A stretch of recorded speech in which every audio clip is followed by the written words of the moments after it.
Ladies and gentlemen, welcome to Loreweek. Uh, Still a little right now. I'm just gonna chill for a moment, let some people stream in. Sorry for the VOD watchers. But thank you to all the people who commented in last week's VOD, because that was actually really helpful. I got a lot of feedback about last week's Loreweek, which is good because I was apparently an idiot. Like I was not communicating what I wanted to communicate properly. I mean, I guess I'm always an idiot, but, more than usual. I don't know, something like that. Sure. You've got, 10 seconds. I'm going as deeps, because a dancer is still the only thing I'm pushing. Good morning, Imperial Star Destroyer. Good morning, Mr. Red. I do hope everyone had a good Christmas. If you didn't, I hope you have a good day regardless. And if you don't, then I'll kill you. No, I'm joking. But it would be nice if you had a good Christmas. Not every day has to be perfect, but every day has to be good. That's terrifying. I know you can't see that, but there's like a Lalafell with a frog head, and yeah. Anyways, we're gonna pretend we never saw that and talk to Hazardous and said, "Hi, Hazardous. What's going on? How are things?" I do hope things are well, because if they're not, well, then that sucks. Yeah, I keep hearing good things about Arcane, which is interesting, because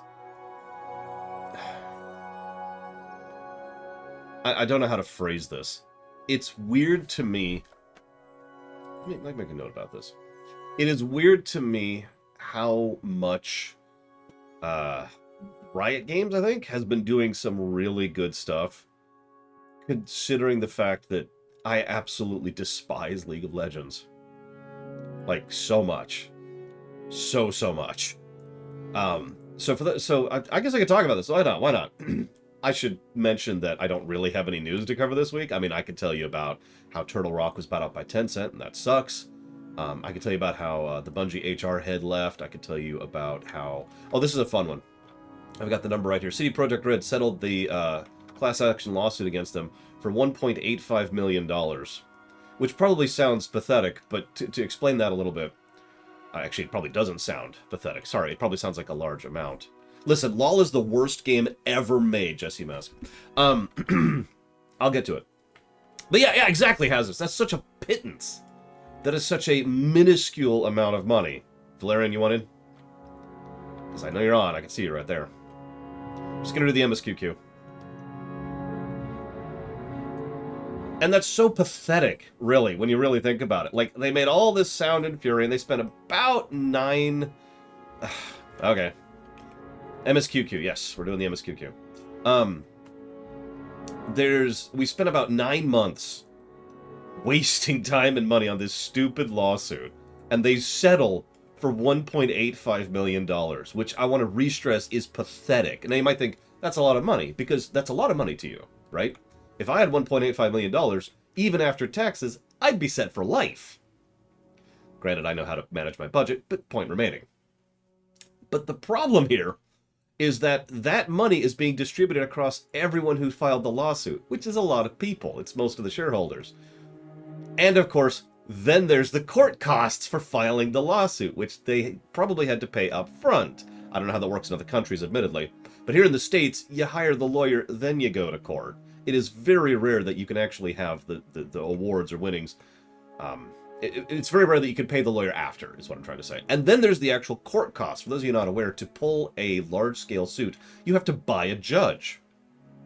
Now, I know that sounds strange, and in fact, that sounds horrible. But what I mean by that is, for large-scale corporate lawsuits, judges' time... Basically, what you're doing is you're renting the courthouse, right? And so you rent the courthouse, and you pay the bill to afford the judge. So even if you somehow magically have a free lawyer or represent yourself, you still have to pay just to go to court. And they got 1 point... Oh my god. Anyway, sorry. Moving on. So let's talk about why League of Legends is the worst game of all time.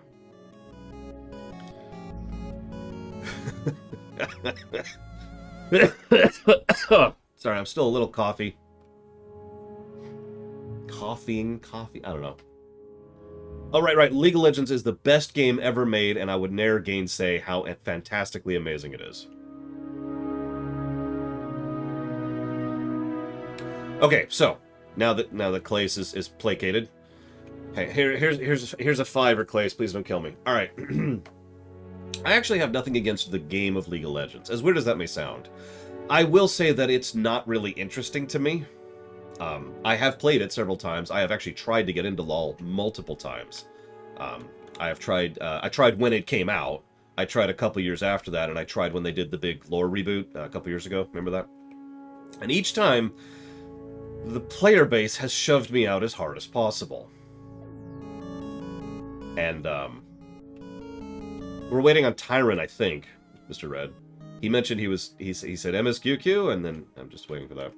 I will say the game itself is perfectly functional and reasonably well designed. Obviously, balancing is a nightmare for a game like that. So, understanding. But I will also admit that for the most part, even if somehow people didn't exist or the people were cool in LoL, it's just not my thing, right? I do enjoy certain types of MOBAs, but very... How do I phrase this? You know how some people like... You say, do you like Chinese food? Yes. Well, you probably don't actually like Chinese food. You like these 5 dishes or these 12 dishes or whatever, right? That's what you like. I'm the same way with video games. I like RPGs, but I like certain RPGs. I like MOBAs, but I like certain MOBAs, right? And League of Legends just isn't my thing. I prefer the Heroes of the Storm method and the approach, which the two are extremely different games overall, despite both being MOBAs. Anyway, sorry, I'm getting a little bit off topic. The point here about League of Legends... Here, let me get a nice big shot of Mr. Red here with the chainsaw sword that Valerian made for him. So even if the people weren't horrifically evil, I still would have no interest in the game. Does that make sense? So no judgment and no harshness, really. Not towards people who are actually decent human beings who actually like League of Legends. But I really don't like League of Legends for both reasons. Does that make any sense? So it's kind of weird to me to get into the actual... Oh, okay. Let's go and queue up then. Ooh. It's actually weird to me that what Riot Games is doing is exactly what A, I would do, and B, what I wished Blizzard would do for a freaking decade. I don't just mean the Arcane thing. The Arcane thing is just the latest step, isn't it? The Arcane thing is just another thing they're doing. They keep branching out. They've got their IP, they've got their world, because there is actually we got the good one. There is actually a lot of lore to League of Legends. There was and there is, both before and after the reboot. And they're taking it and making different genres and making different games and branching out with it. How many of you have ever wanted a single-player RPG set in Warcraft? Or a city builder set in StarCraft? Or, I don't know, like a regular TV show set in Diablo? Or a 4X game set in Warcraft? And you get the idea, right? And that's exactly what Riot Games is doing. They're branching out and doing this. Which is exactly what I did. I mean, I point the finger at Blizzard because, I love those settings to death. But there are multiple franchises, multiple IPs that I really wish we'd get more and more variety of games of, which we aren't getting. You know how much I wish we had a Star Wars 4X? Or how about a Star Trek Telltale? We are finally getting that one. Or how about like a Star Trek ship management sim? Right? Dancer, Giga Pudding. But we don't get any of that. So, for all of the venom that I have spit, mostly jokingly, at League of Legends over the years, at least they're freaking doing it, right? God! Like, why is nobody else doing... I shouldn't say nobody else doing, because there actually is another company that does exactly this, which is just strange. And you know the one. Because Space Marine 2 is coming out soon, but more than that, there's what, like a half... No, more like 24 different Warhammer 40k games that most people haven't even really paid attention to because they just keep shotgunning them out there. Pretty much all of them are on the list for eventual reviewing if they ever get funded. Yeah, exactly, Blue Felix. Like, I'm sorry. I'm speaking entirely from personal desire here. I have no idea about fiscal possibilities. But I admit the idea of a true, no really ship management sim set in Star Trek sounds awesome to me. You know? And yeah, a Star Wars fighting game is another excellent example of a type of game. I mean, you can't tell me we couldn't make that work. All you have to do is look at any kind of a crossover style fighting game to see the kind of possibilities you could do with something like having a Jedi fight a bounty hunter while a trooper's in the distance, right? Or a shipyard management sim? That sounds pretty cool. I mean, I know management sims are kind of my shtick, but yes, he was in Soul Calibur 3, I want to say. I'm not sure if that's the right one, but it's one of them. Yoda was in that too, I'm pretty sure.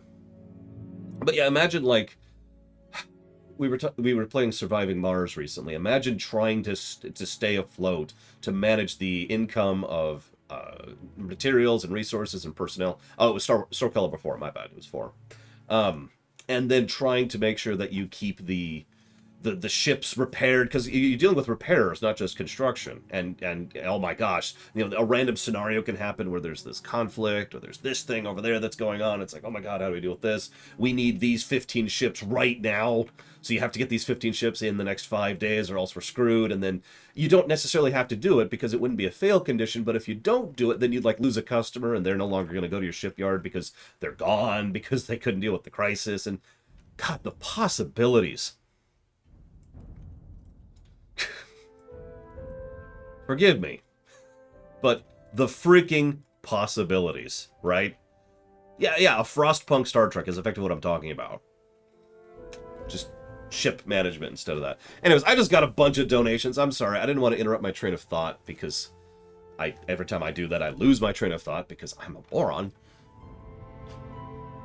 So for all the venom, to finish my thought, for all the venom, props to Riot for actually shotgunning and trying stuff and doing stuff. They're one of probably only 2 companies I can think of that have been doing exactly that. Thank you, Spartan, very much for the sub. I will put that towards the Metroid block. And yes, yesterday was a fantastic day. I hope at least some of you saw, or are seeing, or are going to see the Undertale Theater Chapter 5. It's probably one of the best things I've ever produced. It's definitely the hardest thing I've ever produced. And,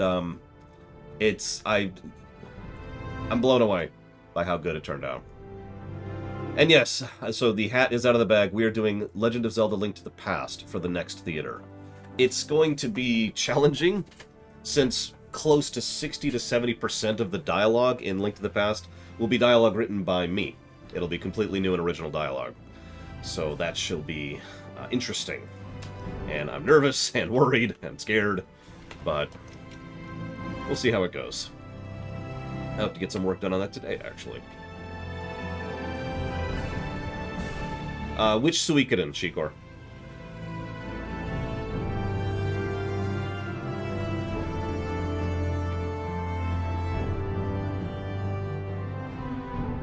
Because we have, like, a lot in there.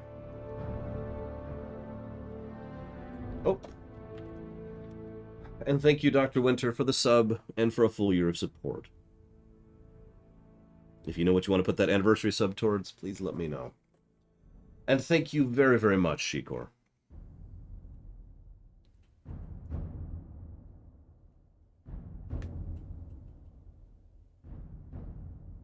Always, always, always appreciate. Thank you. Suikoden 1, Tangled, LTTB Randomizer, Bug Fables, and King's Quest. Got it all down. What did she play, Spartan? Because I know all the roles, because I was the director of that project for about a year. Oh, come on! On the plus side, I'm doing the MSQ queues. I can AFK as much as I want in this frickin' dungeon. There's exactly 3 fights and 2 trash pulls you have to pay attention for in this entire dungeon. The rest I could literally AFK. I should know, I've done this a lot. I am going to go ahead and pause before I say thank you, because I want to go ahead and push this sucker down as quickly as possible. And then we're going to have to do a trash pull. Let's go get in position.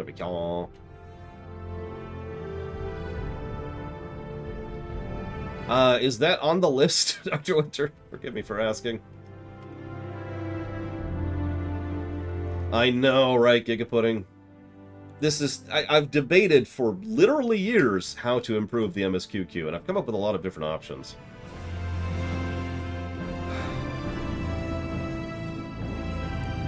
Okay. Thank you, Mr. Red, very, very much.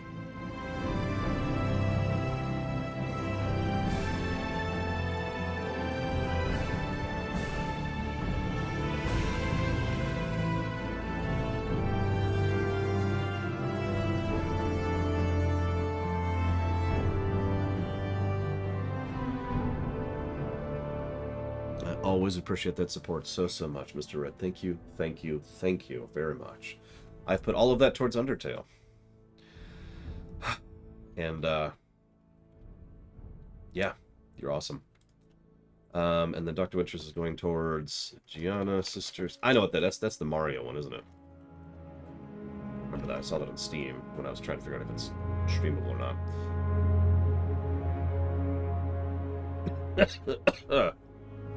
Are you tanking? You are tanking. Yeah, soon, TM. Are we all on here? Nope, we're missing one person who is not important. Down we go.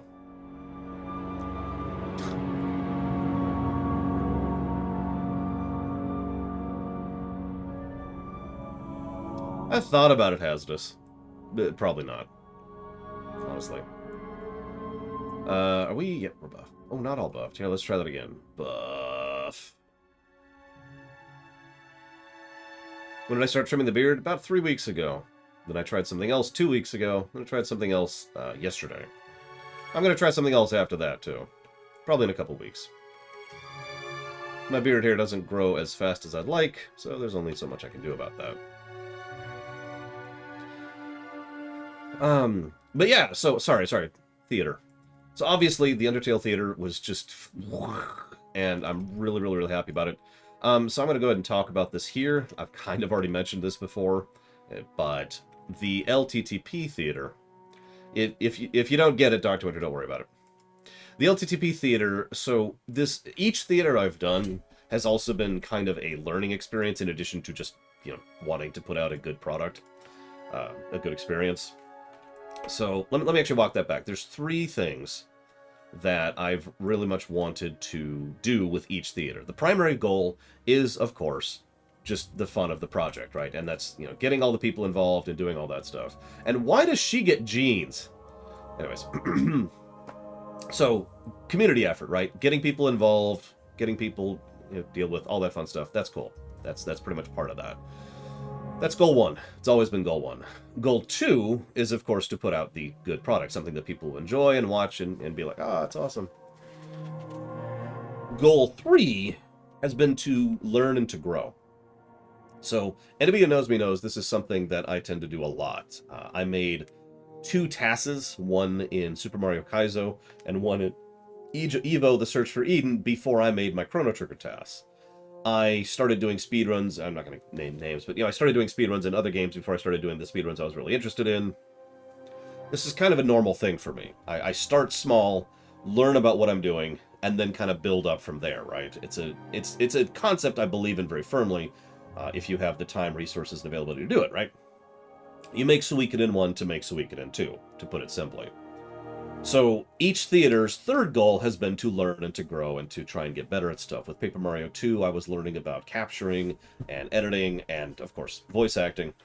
With Final Fantasy IX's theater, I learned a great deal about timing and how to blend audio, how to redesign audio, as well as how to direct, because it was really stretching my directing chops with FF9. With Undertale, we started using a new concept for directing. I actually started recording videos of me directing rather than doing it in text format so I could emote and evoke what I want to. We also had a lot of technical things that I learned throughout the Undertale run with regards to editing and sound design. And yes, by the way, Blue Wind is the voice actress for Alphys, and yes, she very much nailed the part. As I mentioned in the director's comments, that's the reason why I accepted her as Platy's replacement. But yeah, no, Jesse's Mask is quite correct. I do want the ultimate goal to be doing a Final Fantasy VI theater, and actually one other game, and that's Chrono Trigger. Those are the 2 games that are my Those are the big ones, right? Those are the ones I want to build up towards. I'm not there yet. So Link to the Past is going to be teaching me how to do a couple other things. First of all, and arguably most important, is doing a theater in a SNES. You might think, what's so big about that? But believe it or not, there's actually a lot of technical challenges that have to be overcome in order to make SNES recording smooth. There's certain methods you can use, but each of those methods comes with detriments and blah, blah, blah, blah, blah. The long and the short of it is there are technical hurdles to overcome, which I've already started working on with regards to getting the raw footage recorded. The second thing, of course, is LTTP doesn't have a particularly large amount of dialogue in it. In fact, it has very, very little dialogue in it. Now, it does have some, but there's huge swaths of no dialogue or no text whatsoever. So, and I know I've already said this, I'm going to be writing new dialogue. So every boss in every dungeon, with 2 exceptions, is going to be is going to be voice acted. So each of them are going to have lines of dialogue and all that kind of stuff. And that's actually something else Nero says. So there are some overworld travel sequences in LTTP are no problem. When we go from, I'll use a direct example, Thieves Town up to the Skull Woods, that's a joke. It's like a 40-second trip, and then we're there. We're ready for Skull Woods, right? But going from... So here's probably the worst one. Going from Sahasrara... Oh, Jesus Christ. I'm going to have to figure out how to voice pronounce his name at some point. Saraslala. Oh, shoot. I actually wrote this down, too. Give me a second. I'm going to figure out how to pronounce his name real quick. What's your goddamn name? I always call him Saraslala when I'm doing randos. Sahasrala. No, that's not right either. Sahasraha?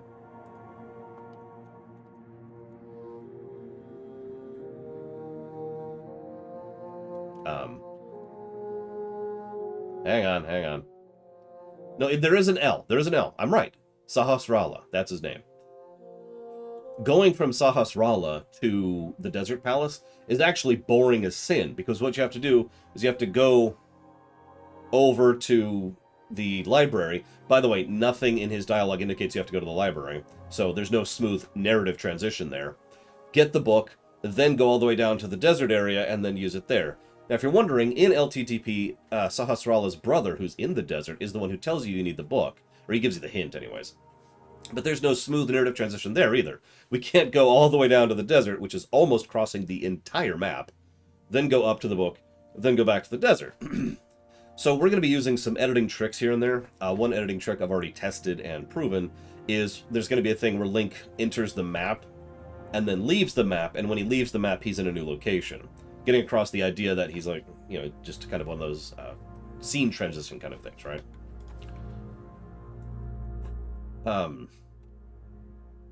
The idea I was going to have for you, Mr. Red, was the Tree Sage. So there's a character in the Dark World. He's the first character, technically the second character you talk to when you get to, Imperial Star Destroyer, when you get to the Dark World. And he laments, he is the fool in the shape of a tree, and that's his line. So he's going to be the character that I think you could do a good job with. There's a couple other ones. You don't have to try out for him. It's just that's the one I thought you would be a good fit for. God, I look terrifying in this outfit. Will I be adding dialogue in speech boxes? Absolutely not. So, ignoring the fact that that would be a colossal pain to do, at least to make it look good, the more difficult problem there is it completely interrupts the flow. So let's say that I want to have dialogue playing for any kind of action sequence. Going through a dungeon, fighting an enemy, fighting a boss. If I put a text dialogue up, the way that the game is structured is that would pause the action. Text pops up, and the whole game freezes under it. Like, that's what actually happens when you talk to someone, right? And then the text dialogue goes away, and then they keep talking, right? And it's like, okay. So instead, what I'm going to do is I'm just going to have the dialogue play over these sections. So this actually frees me up in several ways. First and most obviously, it allows me to place the dialogue whatever. Timing isn't going to be as important. I don't need everything to be to the frame proper. But second, and arguably more importantly, it'll allow me to have dialogue be playing while stuff is going on in the game, which is critical because that's pretty much the only reason the dungeons are going to be manageable. Otherwise, each dungeon is about 2 to 6 minutes of just nothing, right? So having the dialogue come in while going through the dungeon is going to help, I hope. That's the intent. I haven't seen it in anything. No, Elizar. And so, Are there any Warcraft 3 mods anymore? That's actually a good question. Um, so you mentioned adding internal dialogue to Link. I actually thought, Merry Christmas, I thought quite a bit about whether or not I wanted to have Link voiced. And I could absolutely do that. It would actually be relatively easy to do. All you have to do is look at my Oblivion roleplay or my Fallout 3 roleplay to see the overall structure of that. A character who otherwise has no voice is given one. Now, I don't really have any problem giving a voiceless character a voice. That's relatively easy. I have a pretty decent idea of his mentality and his personality and how he would talk and blah, blah, blah. That's easy. But the problem is, I don't feel like it'll fit. I feel like in this exact case, it actually works better for Link to remain silent and be vocal through his animations, which, if you're paying attention, is something we learned how to do back during the Undertale theater. Frisk was very well characterized, in my opinion. I shouldn't say that. I shouldn't praise myself.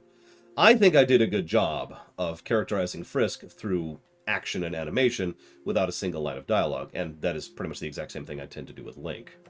It's going to be a little trickier because he's a lot more fluid than Frisk. Frisk is kind of on a grid. Link is not. But I hopefully we'll be able to pull that across. I also think this way it'll make some of the boss fights work a little bit better when only the boss is talking. I know that sounds strange, but to me it fits better that Link isn't bantering with the boss, because he doesn't strike me as the banter type, right? And if he's saying more generic dialogue like, I will beat you or whatever, then that doesn't really add anything to the scene. But if Link is instead just stalwart, right? Stoic might actually be another word for this. Then that kind of helps handle, his presentation with regards to the boss, who by contrast is yelling at him the entire time, like, oh my god, and, I can do a lot of different stuff with that. I'm also going to try to flesh out a few things with regards to the Knights of Hyrule, which will actually be present in the game. There's going to be some interesting stuff with regards to cursed people, and a few other things, and, blah, blah, blah, blah, blah. Let's go ahead and do this really quick. No. Okay. Let me get off the limit break. Jesus. Yeah, exactly. There are some characters where the Spider-Man thing works, including Spider-Man, obviously, but I don't think Link is one of them. Unless he's saying, excuse me, princess.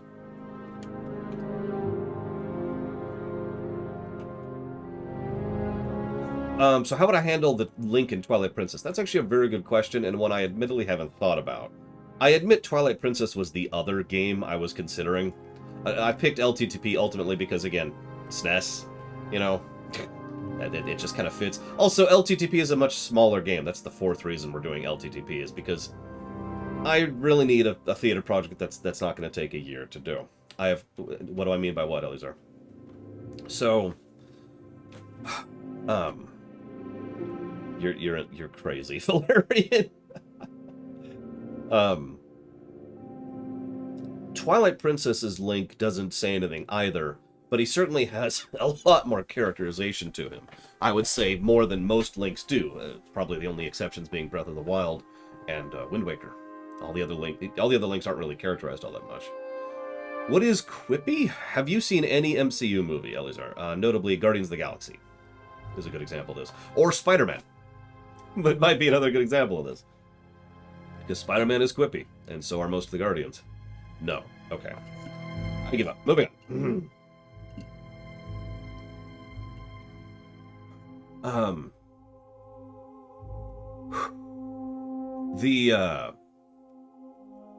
That's actually true, Jesse's Mask. I'll agree with you on that. Although, that's his thing. No, he's not telling jokes. A guy walks into a bar. No, he's not doing that. He is... I don't have any other words. Have you played the Spider-Man PS4 game? Because he does it constantly in that. Have you played Shattered Dimensions? That does it too. Which is also a Spider-Man game. Any Spider-Man, really. Just literally any Spider-Man, it's one of his hallmarks. It's one of the major things he's known for. Yeah, have you seen Leon in Resident Evil 4 ask about the guy's hand coming off? There you go, there's another example. Okay, so what would I do with Twilight Princess? That's actually a really good question. I'm not sure.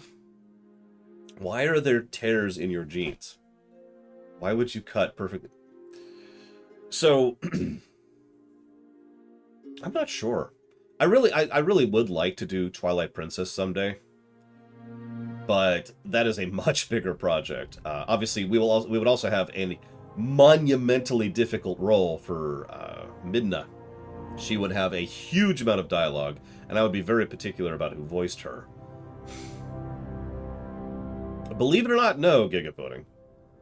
But I'm not sure what I would do with Link in that case. Uh, I'd pick a good actress, Zactav.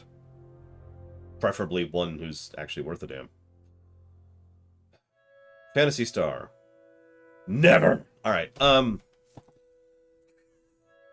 a lot of people have suggested games for potential theaters. I should probably mention that each and every individual theater is a colossal amount of work, just by the very nature of it. So, while it is something I do kind of intend to have being an ongoing thing, like I said, I literally plan to work in the theater for LTTP today. I never noticed that before. The reflection is lower frame rate than the actual lights. That's weird. Anyways, I'm not really... I don't want to sound like I'm not taking suggestions, but I don't want it to sound like I am, if that makes any sense. So suggest away. A lot of people have suggested a lot of things. I have a pretty good idea of the next 5 or so I'd like to do. I'm not sure how feasible any of those are, and of course, you know, that's not counting FF6 or Chrono Trigger, which are the end game there. Which may never happen. Who knows? The main problem with Phantasy Star is that I don't know it. I've only played one of the Phantasy Star games, on camera even. It was a decent enough game, but I don't know anything about it, and I kind of need to know something about a game that I am deciding direction for, you know what I mean? To use an example, in Link to the Past, one of the common debates, and we'll talk about this when we stream Link to the Past eventually, is we need to decide who Aghanim is. Like, who is the character? Because there's a lot of different theories and nothing actually codified in the game or in the Hyrule Historia. However, we do have a little bit of information on that. I happen to know that in the Japanese, the original Japanese script for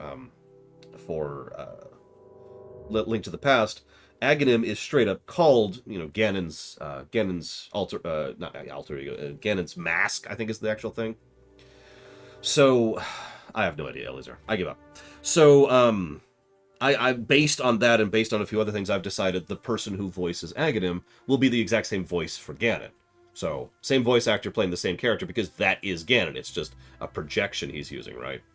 Now, that's a decision I've made as the director, which I can only make because I know the game well enough to make that decision. Make sense? It's kind of like how back in FF9 I decided that Braun was in fact under a curse, a form of mind alteration by Kuja, which was causing her to act the ways that she did. That's not codified in the game. That's not something that's canon. It's something I decided is canon based on my knowledge of the game as director. Make sense? And that's important when it comes to voice acting. I've talked about this before. This is one of the reasons I come down so hard on voice direction in video games, is because the voice director is supposed to know that stuff. They're supposed to know why things are happening the way they are. They're supposed to know character motivations. They're supposed to know the backstory. They're supposed to know the history, so they can tell that to the actor, because the character should know that too, right? One of the scenes, Syldear did a wonderful job of this with Steiner, back in Chapter 3, I want to say, where Garnet is saying, you know, I want to go and help these people, and Steiner comes down on her like a ton of bricks. Of course he does. He's a war orphan. Now, that's not in the game. None of that info, 0% of that is in the game, but in the Ultimania and in the timeline, we do actually know that Steiner is a war orphan. He has literally survived war. He signed up to be able to defend other people so no one would have to go through what he does. And I, as the director, need to know that so I can tell that to Syldear, and so he can put that into his performance. I'm sorry, that's a long answer, Valerian. I apologize. But I want it to be thorough, as I usually am. Here's the first fight I have to pay attention to. Oh, wait, no, it isn't. This is an easy fight. Never mind. I'm actually off tempo here. So who's going to play Link? That's a good question. Obviously, I'm not even taking auditions yet, so I don't know who's going to play anyone. Wait, that's not true. I know exactly who's going to voice Link. I also know one of the guards' voices because my sister has already called dibs on that guard. I will be voicing Link, of course. Now, if you don't get the joke there, one of the things I've been working towards a lot lately, mostly with Undertale, but you know, that's I kind of want this to be the thing going forward, is that I don't actually do any voices within the theaters, as a way to try to, I don't know, it's just kind of an indicator of how far we've come with regards to the theater, that I actually have enough people who are awesome, who are good enough to be able to do all the voices, and so I don't need to jump in and do 15, side characters, right?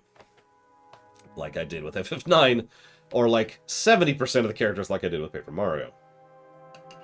So yes, I will be voicing Link just like I voiced Grilsby in Undertale. Granted, Undertale in Grilsby actually did have one line of dialogue, which I did voice, but other than that, brand newest project. It's kind of a joke, admittedly, but it's also kind of a goal. So I am hoping to voice nobody in Link to the Past, other than Link, of course. I have no idea who's going to voice Zelda, because Link has no dialogue, Elizar. I actually thought about Stardew Valley, Hazardous. My sister suggested that as well. She's really big into Stardew Valley. And I don't know, we talked that back and forth. It's actually something that could work better than not. The only downside of Stardew Valley is it would take a hellacious amount of planning. So Stardew Valley kind of has some RNG to it, but not really. Most things in Stardew Valley can be 100% predictable, right? If you do this on this day, then this will happen on this day kind of stuff, right? So a Stardew Valley theater would involve mapping out and planning out effectively the whole year of events in advance, and just making sure that everything is all lined up and everything's going to go in a certain way. Stardew Valley would also offer the possibility of reloading a save if something went wrong, which is something I couldn't do in Undertale. That's actually something that's going to be nice doing LTTP. If I screw up, I can just load a state. Although even save states and load states was a technical issue that had to be overcome, but moving on. Well, yeah, exactly, Elizar. So, Link... okay. Have you played a Zelda game, Elizar? Yeah, Stardew Valley would also require choices. We would have to decide who we end up marrying. We would have to decide what gender we would be. We would have to decide whether... Well, obviously we would not go with Joko Mart, because screw Joko Mart. That explains everything, Elizar. Got it. So Link has no dialogue. Link has never been a voiced character. He's never said a single line of dialogue in any Zelda game. So the joke is, I'll totally voice Link, right? Earlier we were talking about me adding dialogue to Link, but Link's personality as portrayed by his actions, his motion, his body language, is not someone who comes across as a Spider-Man character, right? So... But yeah, Stardew Valley would be a whole lot of choices. That would be an interesting one. I'm not saying no. I'm just saying, whew, that would be a trick. One person suggested FF14. No. Let me be very clear about that one. No. Although I actually did have an idea about that. Okay, let's go and start this fight. Alright, this is the hardest fight in the game. Yeah, let's just relax here. Yep. Oh man, this is such a hard fight.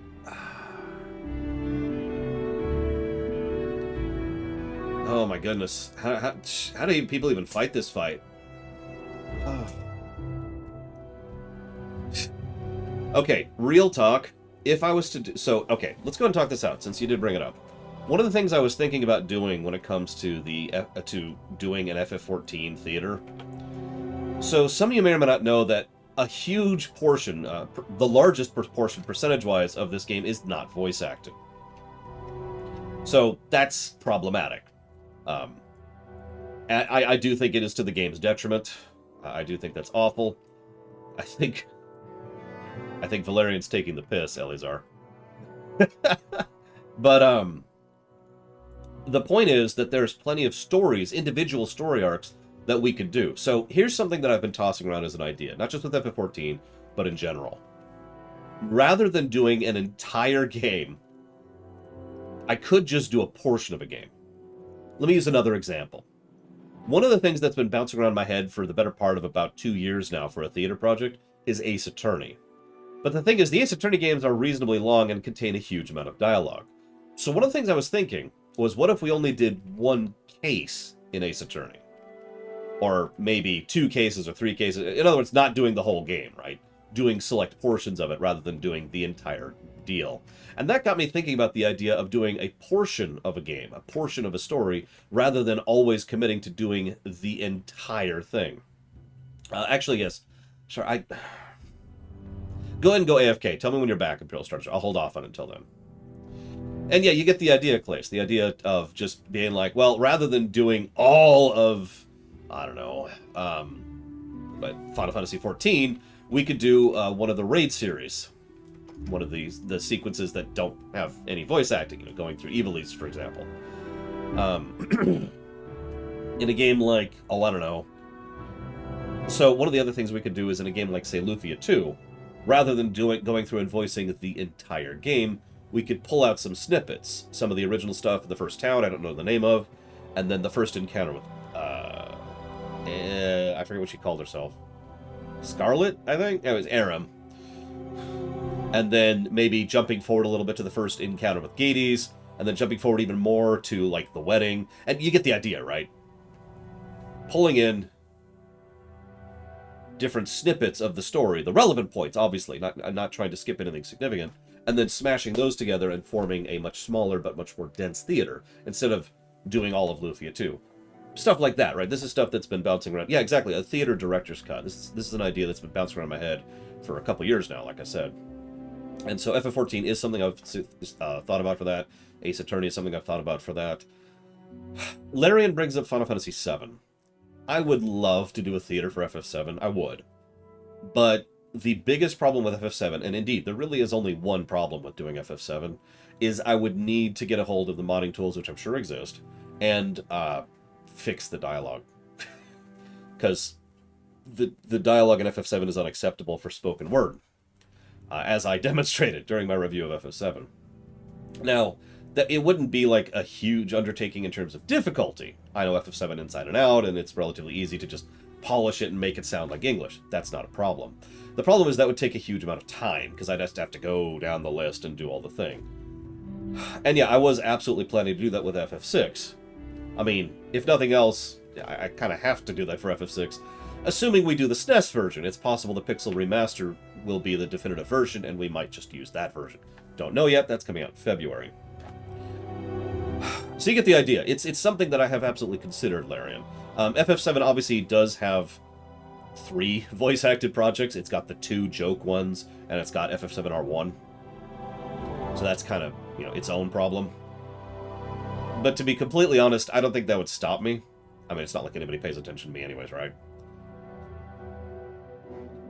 And as a further aside, I should probably mention that if we were to do an FF7 theater, we'd be the only ones doing a serious take on it. Because everyone else, I sure hope so, Elazar. Everyone else has been doing either a joke take on it or, the remake, which is a completely different bag.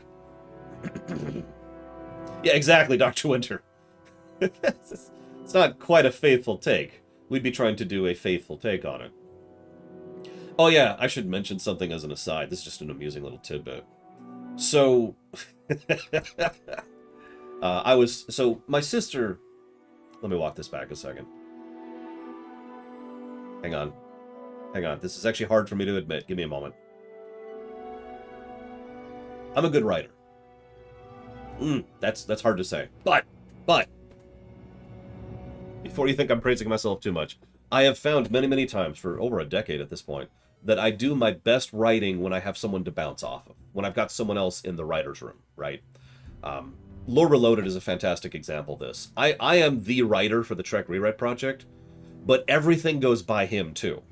Everything gets bounced off him, and he helps me refine ideas, he helps me polish things, he helps give concepts, etc., right? So even though I'm the writer, I don't do my best writing alone. Does that make any sense? So, I was talking to my sister just last Monday, really quick. Thank you, Elazar, very, very much. You are awesome. And, welcome to the Year Club, if you know what you want to put that towards. Oh, never mind, okay. That's quick. I will go ahead and put it towards that. Elazar... Music.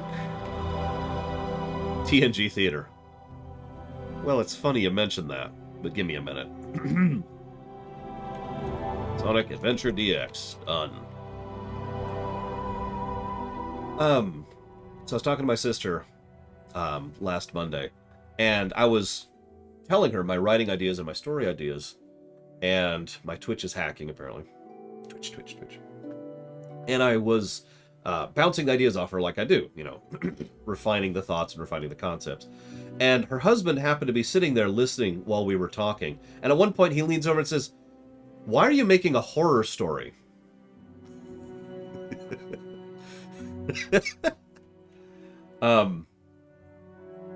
I just wanted to mention that because if I was going to do a take on something where I add dialogue to it or whatever, it's probably going to be kind of dark because that's just sort of my writing style. Here's the actual hardest fight in this instance. No joke, actually. This is the easiest fight to fail and die on, right here. Hasn't happened in a while, but I've seen it happen. So I'm gonna actually pay attention for this one. Anyways, sorry, getting off topic a little bit. I hope you guys like the LTTP thing. I'm really nervous about it. So FF7. I don't know. It's gonna be a short lore week. I've got nothing to talk about except, you know, news stuff for the show. And apparently we're just talking about the theater for a while, so that's cool. Yeah, I was thinking about doing something like that, believe it or not, Valerian. So, yeah, I couldn't find anything very codified about that, Valerian, and honestly, it's too early to even say that. You know me, I don't like to report on news when it's too early. You know what I mean? So there's no codified news this week really worth talking about. Not that I've caught. Anyways, sorry, I should clarify that. That's actually one of the things we're going to talk about at some point, I swear. Yeah, if that becomes codified, you can bet I'm going to talk about that, because that is kind of an impacting thing. That's going to change a lot of companies' financial strategy, to be sure. And that's going to have an impact on what companies do going forwards. Possibly good, possibly terrible, who knows? I know that China has really been dipping their toes into the Little China idea for a while with regards to the internet wall. Unfortunately, because it's China, and I don't live in China, I don't actually know a lot of details on that, other than the fact that they keep dipping their toes into the idea and failing at it. Anyways, Warcraft 4. 0% chance at this point, Eleazar. I would literally put higher odds that we would get a dating sim set in Diablo than if we get a Warcraft 4 RTS. You can quote me on that. But Emperor Valerian's idea is something else that's occurred to me. Essentially pulling out a single scene of a game and, you know, poking at that, right? To explain a little bit, he mentions Final Fantasy Tactics. Maybe pulling in... Gosh, what would be a good scene for Final Fantasy Tactics to do? Maybe the scene when Jackass reveals his true colors and ends up killing Delita's sister. Spoilers. That's not really a big spoiler. That's, like, right towards the beginning of the game. Maybe doing something like the scene we're watching right now in FF14. The church scene would be a great pick, too. That's another good pick. I suddenly can't think of games. I'm looking at my games list here. What do we got here? Maybe pulling in the final confrontation with Thanatos and Secret of Mana.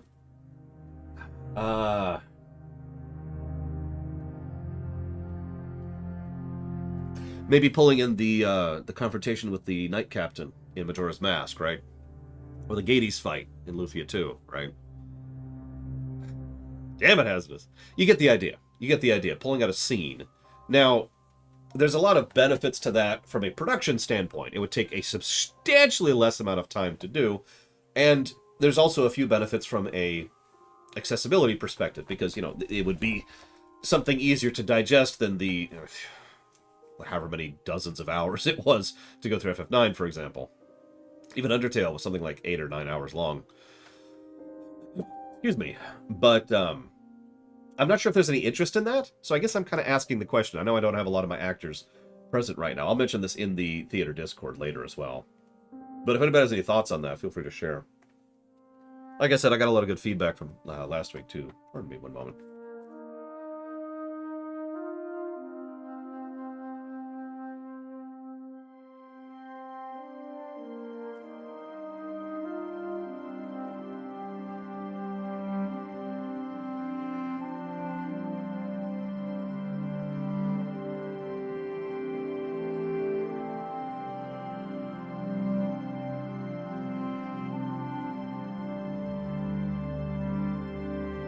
I mean, long-term projects, I don't understand the question, Elizar. Everything is the answer to your question. They're never going to do Warcraft 4. Active Blizzard is hemorrhaging in multiple ways, and the Blizzard IPs have been slowly rotting off of a vestigial vine for a while now. There's no way in hell or heaven above they're doing a Warcraft 4. It's not happening. Until I take over the company, or rip the IPs out of Active Blizzard, whichever one happens first. Anyways, long-term projects are certainly interesting in their own right, and of course they form a more complete thing. The main reason... No, Elizar. The main reason that I was considering it is it's a way to try and keep people involved. So one of the problems is, you know, right now my actors have nothing to do. Momentum is a really big thing when it comes to projects like this. It was actually one of the biggest things we were fighting when it came to FF9. If you remember, there was a large break in the middle there where we almost abandoned FF9 entirely. And it got to a point where it was getting really bad. And, you know, so we finally got going again, and I was lucky enough to keep some of my actors, but if you paid attention to the behind the scenes, you know that we only kept maybe a quarter of the original actors after we came back from the break, because we lost momentum. People lose interest, people move on, people no longer have availability, right? You know, Maverick... Is Maverick here? I don't think Maverick's here right now. But Maverick is a good example of someone his availability is kind of determined by his RL, right? Like, I mean, duh. This is ultimately just a fun little side project, which we're doing for fun and for interest and for amusement and entertainment and awesome. So it's not like I can just say... I can't just rely on Maverick 100%. So the main benefit of doing a smaller project was that people would have something to work on while I work on a larger project. The downside of that, of course, is that means the larger project would take even longer to get to. I think we can do one more queue. Let's do Alliance. You down for Alliance? Anybody else while we're on the subject? Yeah, part of the problem, so something I've talked about a couple of times, which not everyone really understands, is by the time at which I have available... I'm saying this wrong. By the time at which I open up auditions for people to, you know, start sending in lines, 90% of the work is done. It is, and that's kind of the issue, is an enormous amount of work goes into the planning and the thought and the writing and the recording and the editing and then the re-editing and then the directing and the time-stamping, and all of that stuff has to be done before I ever get to the point where I can accept lines. Excuse me. So, you know, the part of the problem there with the small project idea is, all right, let me do this huge amount of work for, you know, one scene or two scenes, and then y'all will be done with your lines in a week, and it's like, okay. So I'm still not sure what I think about the overall idea. And again, I am, you know, listening for feedback. One way or another, the theaters are going to continue. I enjoy doing them, y'all enjoy doing them, and even though they're not super popular, who gives a damn? Everyone who watches them has been loving them, and I mean, it's some awesome work. I've been absolutely blown away by what y'all have been managing.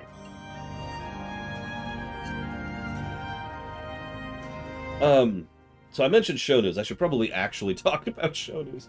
Let me get a timestamp here. God, I've been yammering on about the theater for a while here. Where are we at? Jesus Christ, I've been yammering for way too long. So, couple of show news things. So first of all, like I said, I've been getting a lot of feedback about Loreweek and what we're doing with it. I should probably mention something that I didn't clarify last time. If we assigned the Loreweek and Streamination slot to streaming games instead, my workload doesn't go up. It stays the same. The amount of work I'm doing is identical. It's still the same block of time allocated for the same general type of thing, streaming. It's just, you know, whether or not we reallocate that towards getting another 5 hours in every week in order to try and push through the queue. The loan concept I mentioned a few times. Still not sure if we're going to do that. But one thing a lot of people suggest, and it's actually kind of a cool idea, is the idea of doing more like a lore month, right? Or only doing a lore week when there's something relevant to talk about. So, for example, obviously we had some stuff to talk about today because, you know, we talked about the theater for a frickin' hour, and I wanted to share this news with you. But this could have easily been like a 10-minute lore week, right? Now that's fine, but you can see how it'd be really easy to just go ahead and eject that and just kind of save it for next week, right? I mean, there's nothing we couldn't have shared it next week instead. And I'm actually kind of cool with the idea, only doing a lore week when a lore week is called for, is what that boils down to. Here's the question I have, and as usual, I am curious of people's thoughts on the comments and the VODs, because obviously I had to read those. I just referenced them. What would be the best way to get across the idea? What would be the best way to get across the concept of the fact that this is a week in which we have a lore week or a week in which we don't, right? Because I could think of two easy things I could do, but I don't know how available they'd be for you all. So one thing I could do, for example, is I can change the stream title Saturday. Because I will know Saturday if we're going to have a lore week or not. And so if the stream title says lore week, then we have a lore week. And if the stream title says streaminations, then we have streaminations, right?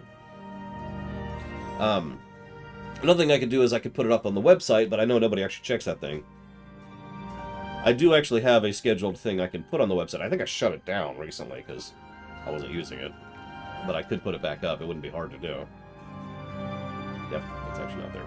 No, it actually is there. Holy crap. It is still there on the left thing. It's right under the Q button. Excuse me.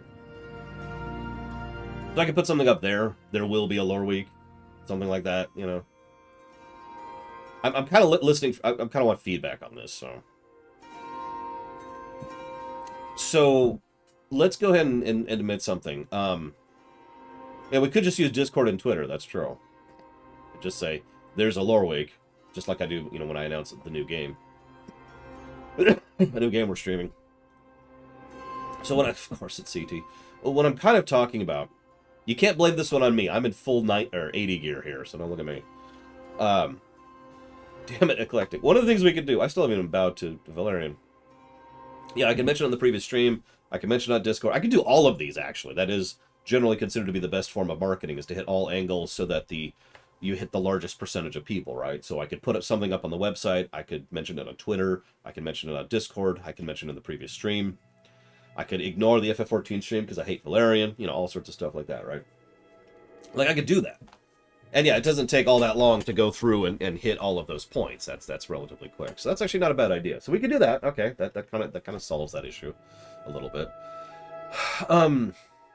So what I'm talking about, to be very clear about this, because I wasn't clear last week, obviously the idea of pulling back from lore weeks and streaminations in order to temporarily boost getting through the queue is something that I'm A, still debating, and B, would be a temporary thing. As I've said many times, the goal is to not stream 10 days a week. Wow. I'm streaming a lot, guys. The goal is to not stream 10 hours a day. That has always been the goal for a couple years at this point. And so the idea is to pull back. I'm not even sure if we're going to do that because we can't do that until March anyways. But this would be a regardless of that. So let's assume we don't end up, you know, streaming even more to get through the queue. Let's assume it's just business as usual and nothing has changed. The idea would still be we only do a lore week when we need to, right? Excuse me. And if there, and that could be a choice thing too. I could use a judgment call every time it pops up. Like, well, let's say there was a news item, and it's a decent news item, but it's really only one thing. I could go ahead. It's not time sensitive, so I'll go ahead and save it for next week. So you know, no lore week that week. Or maybe I have 5 or 6 little things, and I'm like, well, you know, we should go ahead and mention those, and maybe there might be some discussion there. Let's go ahead and do a lore week this week, and so forth and so on. So that is something we could do going forwards. And of course, if I have anything to share show-wise, like I am doing right now, that would be a valid reason to have a lore week. Excuse me. I'm not dreading Endwalker, although it's getting harder to dodge spoilers for this game, let me tell you. I've had to redefine my news feeds a little bit, and I have several, to try and avoid all FF14 news of any kind whatsoever, because holy crap. No, what I'm dreading is ARR. And doing all of the crafter quests, and all of the class quests, and all the raids, and all the main quests, and all the side quests, and all the everything, because that's how that works. So that's actually a pretty good idea. So we might just kind of start initiating that, because if I'm not mistaken, and I'm not, next week is 2022. God, that's a weird thought. It's a weird thought. So we might just go ahead and implement that. I'll still, you know, if anybody has any thoughts on this on the VOD, please feel free to share. But I think we'll kind of pencil in that idea. We'll do an announcement on all the things if there's going to be a Loreweek. Now, thank you, Eclectic, very much. Always appreciate. Yes, the MLP streaminations will continue until they are concluded, which brings me to my next big news tidbit. I don't know if we're going to have an interruption in streaminations. This is related to what I just said, but just to be very clear about this, if I feel like we can and should get an extra 5 hours in a week in order to really push through the queue, streaminations will be temporarily halted. That will not happen until MLP is done. Period. So we're going through MLP until it's done. That's the end. Unmoving. Now, speaking of cutting things or not cutting things, I need the other document so I can write down what Eclectic put that towards. Hang on a second. So that's Okami, Arcane, Streamination, and Prototype. And now to kill some skeletons. Spooky, scary skeletons. I need my positivity. I mean, I kind of get a weekly positivity anyways because I go see my family every Monday, but...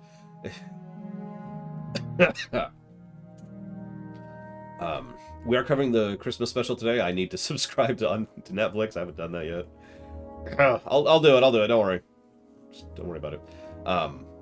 So, one of the things we usually do, and by usually do I mean we've done it for like 8 years in a row, is we have hosted GDQ. AGDQ starts in like a week and a half. I think it was supposed to start next week. I think it's actually been pushed back a week. I guess I can just check right now. Where's the schedule? Hit me. Yep, nope, it was pushed back. So it starts on the 9th, 2 weeks from today. I'm not going to do that this year. Now, you're probably thinking, aha, Lore finally hates GDQ. No. You're morally opposed to GDQ. No. You hate speedrunning. No. I want to get through the queue.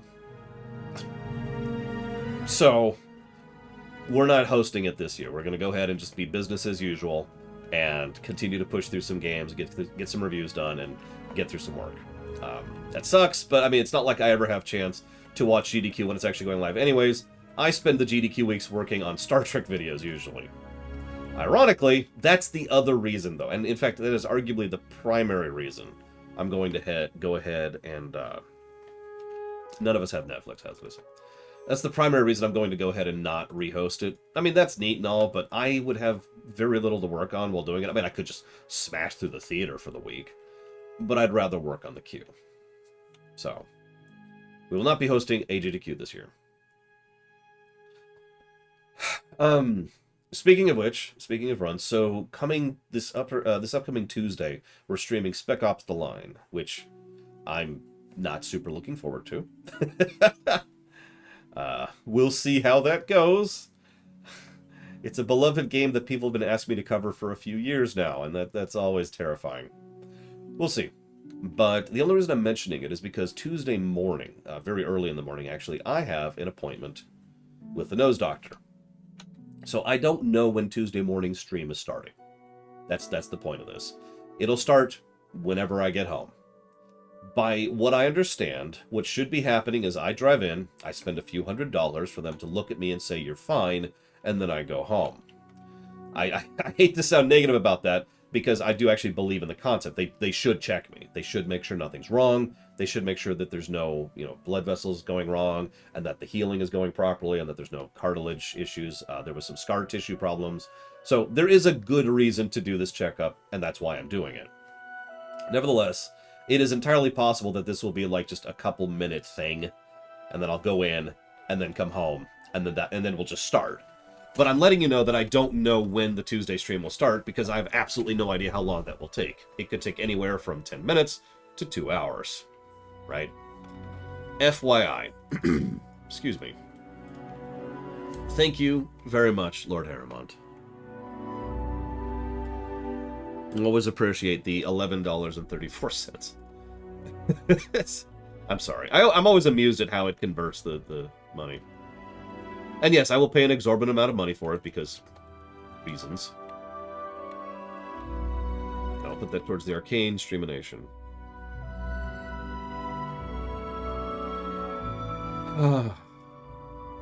I believe you, Lord Harriman. I believe you. Like I said, I'm not laughing at you. I'm laughing at the conversion. It's like, yeah, no, here's $11.34. Thanks. Thanks. Who doesn't roll in their loot? God.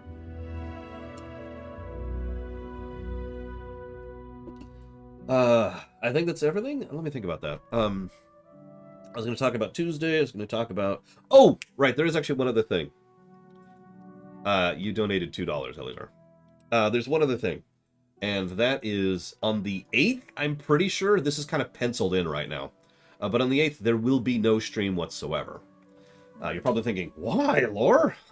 If you don't stream that day, I'll hunt you down and kill you. And that probably sounds like a joke, but you'd be surprised how many people I still see, mostly in the comments section on YouTube, saying that I should do more work than I do.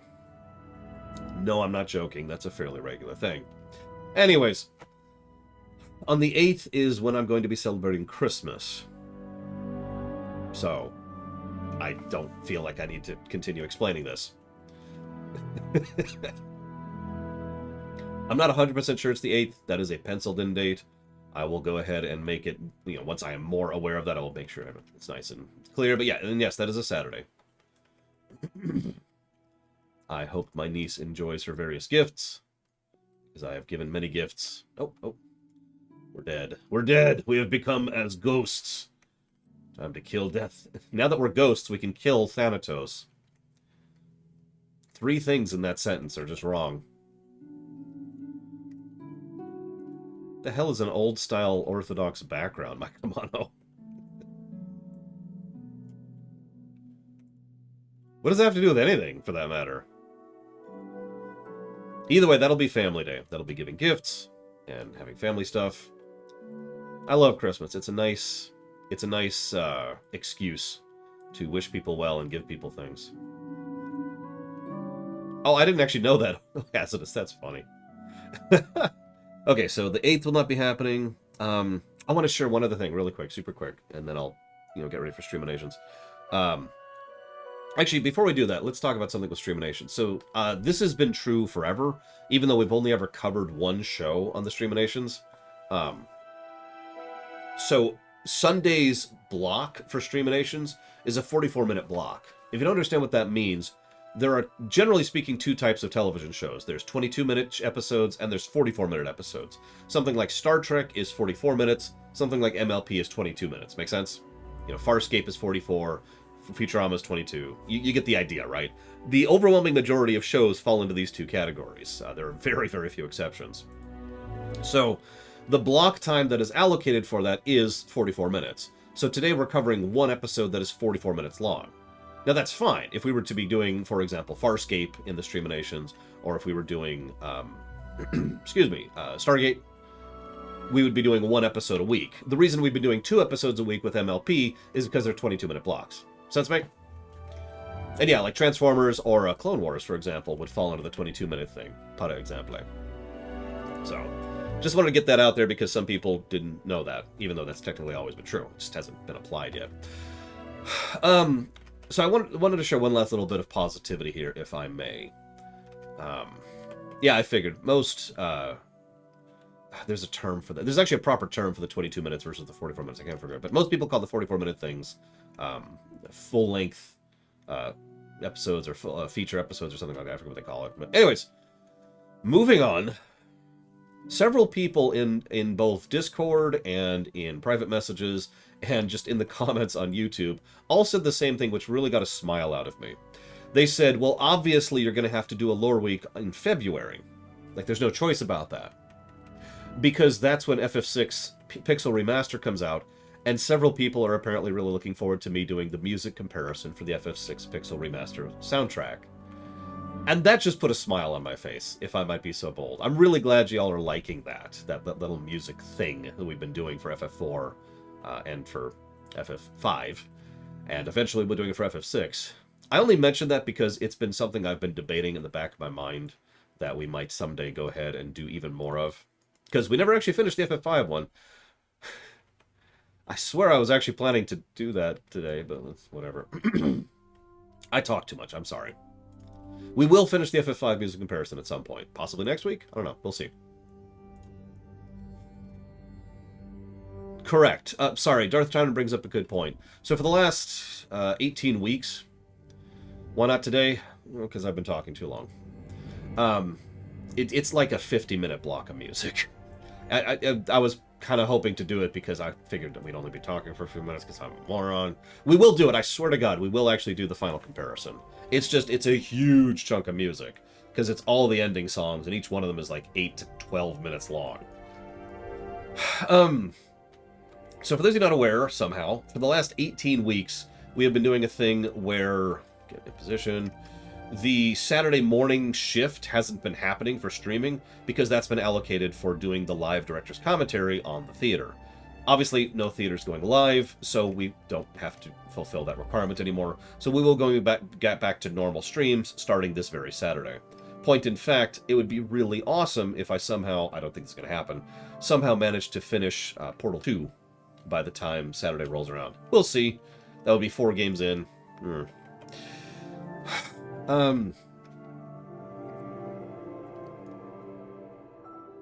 I mean, probably Zach Taff, although I don't really remember that. Starting on January 1st. Listen. At the very least, we'll probably finish Portal 1. Portal 2 is a little bit more questionable. I think that's everything. I am going to go ahead and go sub to Netflix now, or figure out getting to watch the episode. I guess that's it. Any thoughts, comments, and questions? As usual, feel free to leave me a comment, because I do pay attention to those. I swear I do. I may not always respond, but it's always because I'm an idiot. It's not because I'm ignoring anybody. Like, you can ask Hazardous. He asked me for my Morrowind music, which is playing right now, and I completely missed it for like 2 weeks. If it's on YouTube, I can see it on YouTube. I don't know. I'll figure it out. But what we were covering... Right, I should probably actually share the episode. The episode we're covering today is the Best Gift Ever, I believe is the name of it. It's the Christmas special. Ooh, someone pulled. It is the Christmas special. And it's called The Best Gift Ever, and I think it's on YouTube. We'll find out in a moment here. And as again, we will be, doing that. Yeah, I linked you all the songs, Hazardous. God damn it, man. Making fun of me now. I see how it is. That's okay. I deserve it. I deserve it. I accept it. But anyways, I'll see most of you in an hour. And I'll see the rest of you Tuesday.